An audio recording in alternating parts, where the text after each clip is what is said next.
All right, so the Metaverse, NFTs, I know these are terms thrown around a lot lately, and you may care absolutely nothing about them, especially when it comes to sneakers. I don't blame you there, but it's certainly becoming a bigger part of the conversation every single day, and I think there's nothing wrong with educating yourself on it. I surround my soul with the positivity.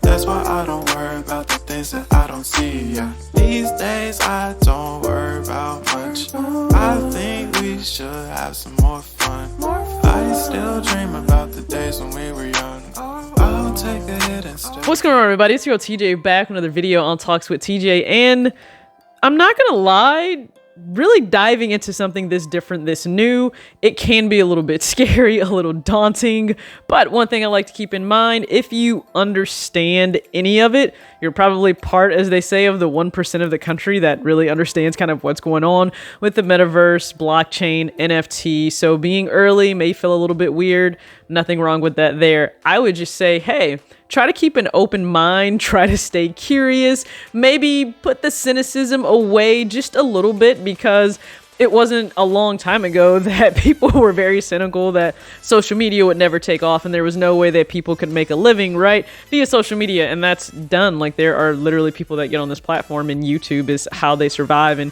how they provide for themselves. So I would say just keep an open mind, nothing wrong with learning. And that's exactly what I've been doing, just learning, being part of the conversations. And the one thing I have really come to understand with the metaverse community, or NFTs, or Web3, they're really open and kind, and they don't mind answering questions, and that's something that I really appreciate. So there is so much that I've learned in this time. It's not going to be able to be broken down in this entire video, but I just thought we'd talk about some of it because I'm actually having those conversations on Twitter Spaces weekly, and I don't know how I got put in the position to try to bridge the gap between like sneaker culture and Web3, but that's what's occurring, and I'm not mad about it at all. So here are just a few key points to kind of keep in mind, and you know, that I've learned along the way. Now, again, a lot of you won't even care and may not have cared until you heard the headlines thrown around of Nike and Adidas really getting into the mix when it comes to Web3, and you probably saw the news of Nike acquiring Artifact and Adidas partnering with Bored Ape Yacht Club. And you're like, okay, why do I care? Well, you kind of have to go back to basics, and that's probably the best place to start, right? And watching some very helpful videos here on YouTube, I would recommend doing that, because you do need to understand that what a blockchain is, and the fact that it is a public ledger that will recall or record transactions, and it is something that everybody that can see it on the blockchain, and one block leads to the information of a previous block, which will lead to the information of the next block, and that can be used for a number of things. That can be used for smart contracts, that can be used to actually track buying and selling, which, when you think about authenticity in sneakers, that would be a great way to move forward, where you purchasing a sneaker, you can track that sneaker and every individual that's had it, and if it is tracked on the ledger, you may be able to find, like, was there ever a broken point in that process where maybe that wasn't the actual sneaker, maybe it was switched out for another sneaker. I don't know, just throwing that around, but I think there is some validity to that. Now, what is Web3? Yeah, I found out it's made up of quite a few things.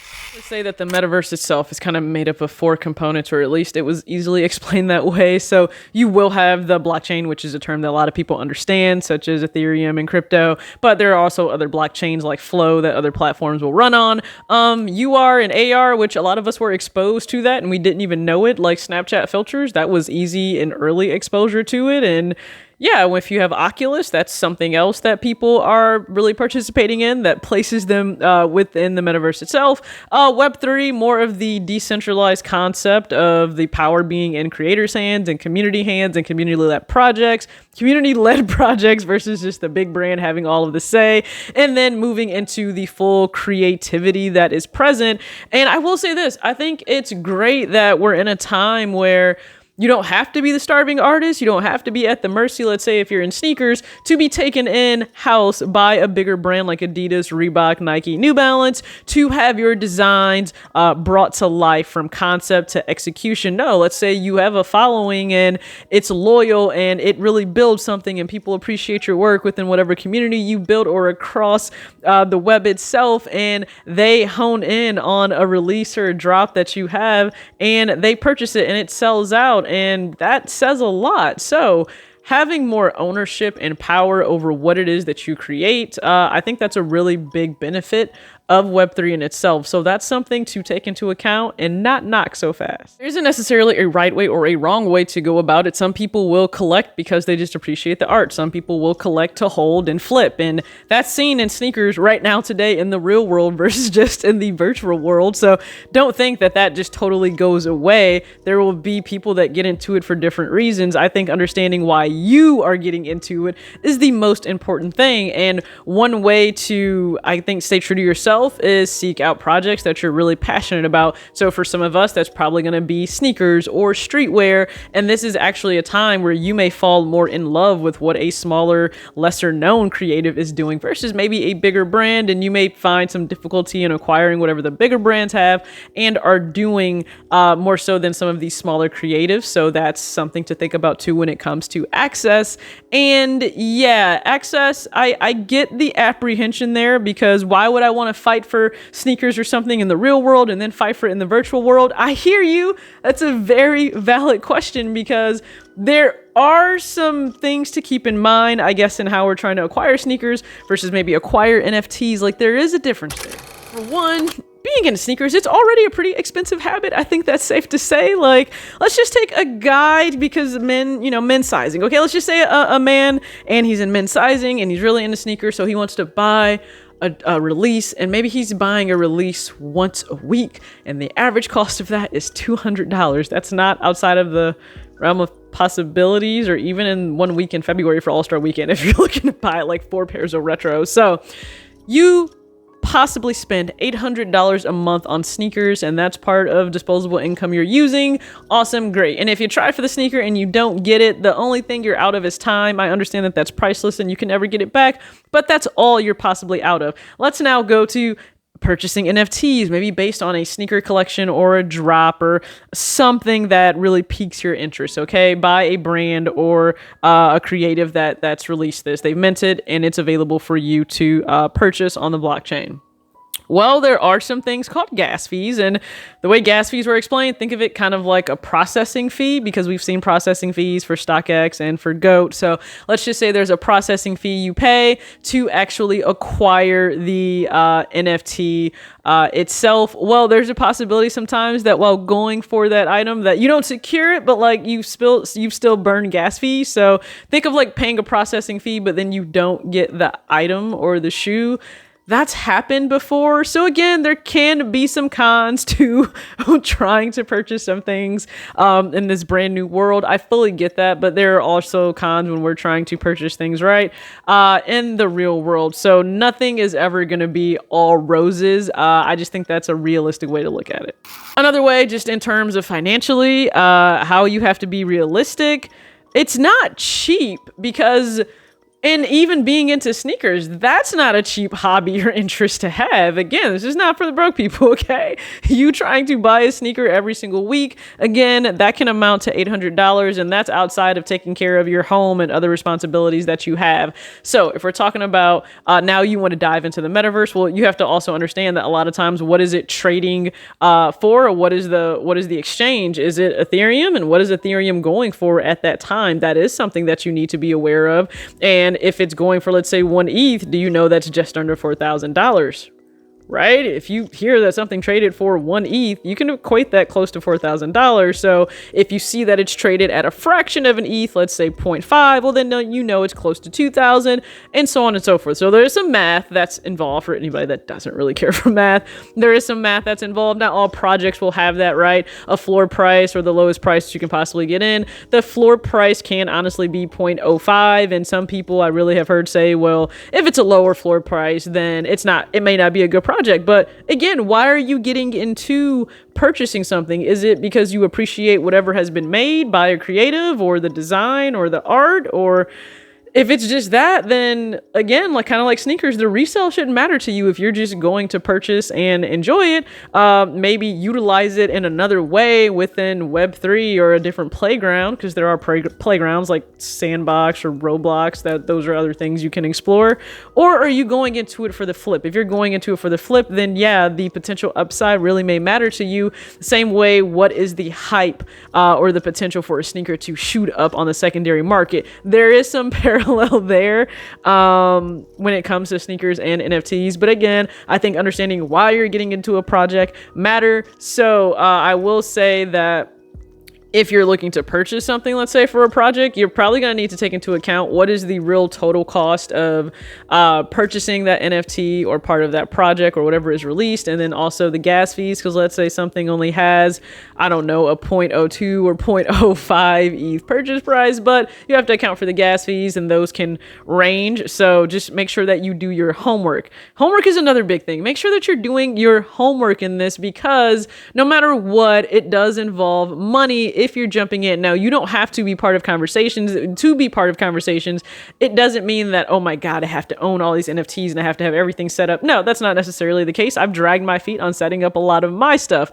You can be part of these conversations, because I think to feel like you're really educated and have a firm grasp on everything before you make your first purchase, I think that's a sound decision. So don't let anyone make you feel bad that you're really kind of just getting into this. And I know that like Mike the Compass actually did a great video where he walked you through like his wallet and MetaMask and transferring that currency over to possibly purchase something. He kind of showed you right up into that last step. So that's a great video for you to watch. And he said like, man, I wish I would have got into this back, a while back, like 2016, but we're all still early. So I would say do your homework, because it's not as easy as just going to walk into a store, a Foot Locker, or get on an app, get on the Flex app and try to purchase a sneaker or sneakers app or Confirm. That's not what it's meant to be, right? Because if you're trading in currency on the blockchain, the whole point is you're not using US dollars, right? You're using cryptocurrency, some form of it, and based on whatever's in your wallet and the type of wallet that you have. And then you have to understand that like all wallets won't hold the same currency. Again, that's additional homework, but once you have your hard wallet, you have your MetaMask, and the MetaMask kind of acts as the credit card within your wallet, and then you transfer your ETH into there, you can purchase the NFT itself. And part of that also means you have to have a seed phrase, and understanding that you have to protect that phrase with every fiber in your body, kind of like your social security number, because if it's ever stolen, somebody has access to all of your funds. So there's a lot of accountability and responsibility there. But if you want to get into purchasing those, just do the homework and understand that the seed phrase, the hard wallet, the MetaMask, probably using a VPN, doing this on your desktop are some of the things that need to occur. You doing the exchange of US dollars into Ethereum or whatever other crypto you choose to use. On the platforms, you're buying these items because they're sold on literal platforms. So OpenSea can be one, but there are other options for you to purchase the projects you want to get in on. And I understand that we see it thrown around all the time of projects shooting up and people becoming millionaires overnight. That's not probably going to be the case for everybody. It's just not, but they are the ones that make the headlines. But I wouldn't let that make you cynical or deter you away that everybody is just in it for money. They're not.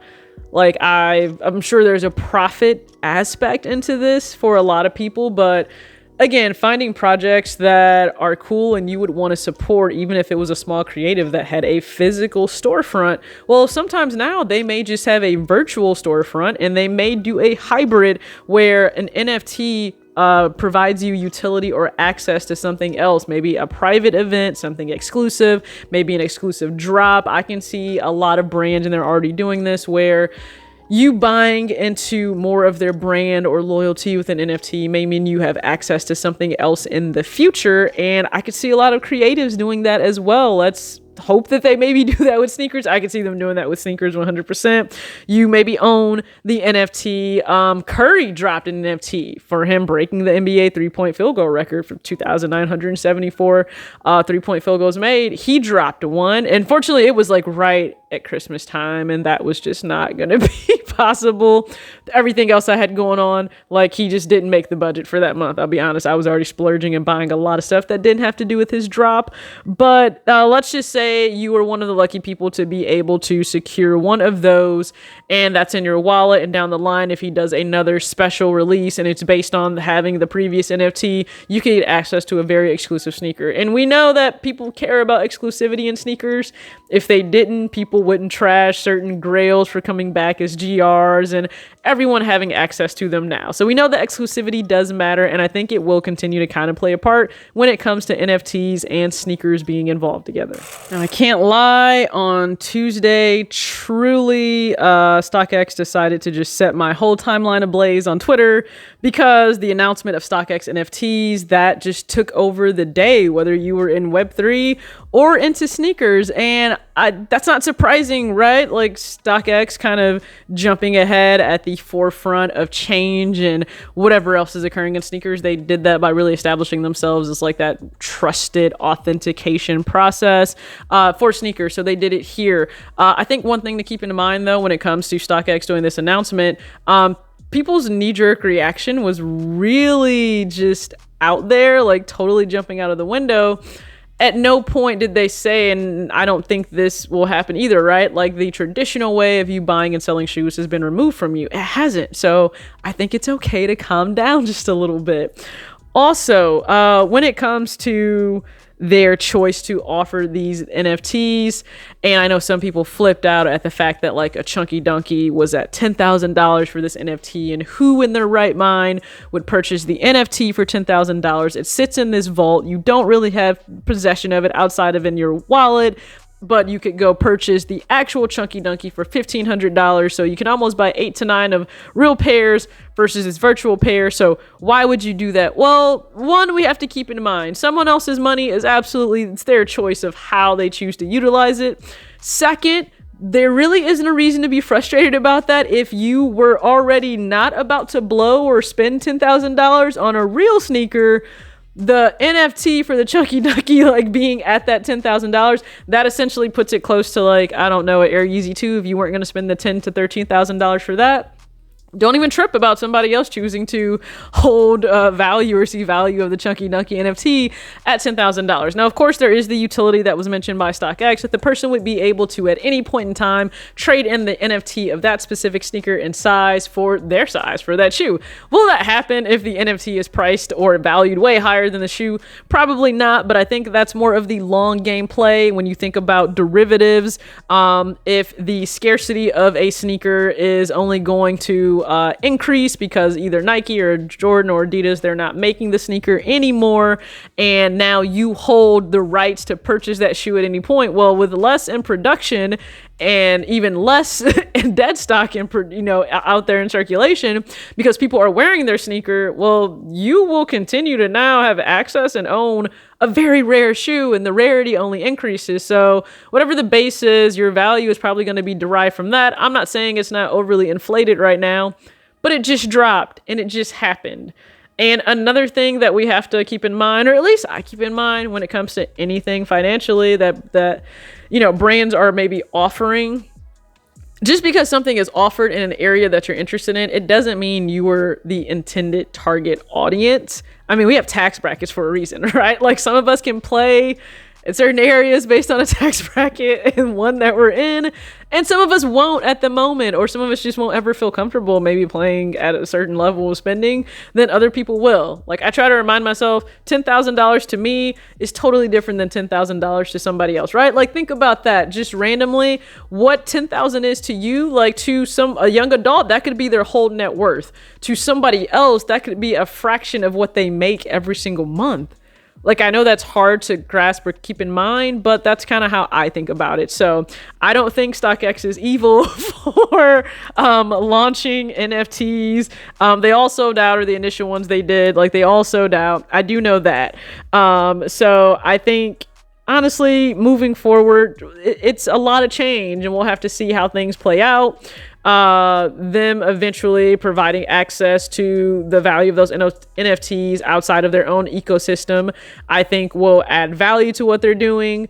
It is interesting that they're allowing it to be purchased similar to just a regular shoe or item on their platform, not necessarily you transferring your US dollars over to Ethereum and then into a wallet. That part's a little different, but I totally get them meeting the consumer where they are to get them to still buy in to this brand new world. That's really smart marketing and business sense, honestly, but I get it. NFTs are a lot. People are actually tired, I think, sometimes of hearing about the metaverse and NFTs and sneakers, but I think it depends on what conversations are you part of. Not all of it is just for a money grab.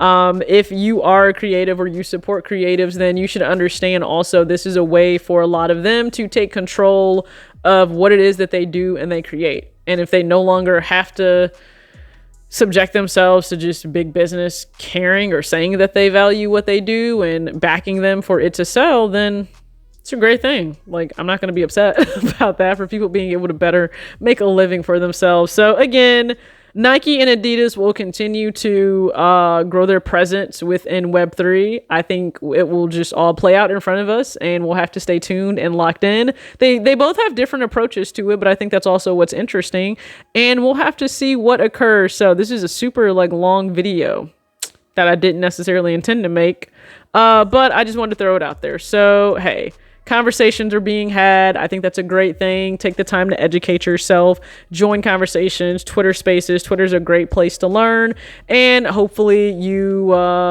make a decision whichever works for you. Dive in or don't dive in. All right, so thank you so much if you stuck around for this very long video, and as always, act your age, not your shoe size. Peace.